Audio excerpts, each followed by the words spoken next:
అరే లేని ఊరు ఉంటది, కరెంట్ లేని ఊరు ఉంటది, నీళ్లు కూడా లేని ఊరు ఉంటది.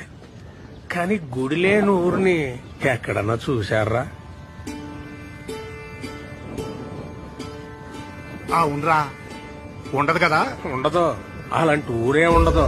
ఎందుకో తెలుసా? ప్రతి గుడిలోని దేవుడు ఉంటాడని కాదురా, ఆ గుడి ఆ దేవుడిగా చెప్పాలని, ఆ కథ మనకు గుర్తుండిపోవాలని కడతారా. మన రామాలయం సీతను కాపాడుకున్న రాముడు కథ కాదు చెప్పేది. అలాగైతే అది ప్రేమ కథ మాత్రమయ్యేది కదా. ఆహా, రాముడి సమస్య తనదనుకున్న హనుమంతుడి కథ. ధర్మం వైపు ఉన్న రాముడికి మేమున్నామని నిలబడ్డ వానరుల కథ. అధర్మంపై గెలవడానికి యుద్ధం చేసిన సైన్యం కథ అది. అందుకే రామాయణం లోక కళ్యాణం కోసం జరిగిందంటారు. ప్రతి భజనలోనూ చెప్పుకునే ఈ కథ ఏదో ఒక రోజు మనకు ఉపయోగపడాలని చెప్తాం. ఈ రోజు అవ్వాలరా.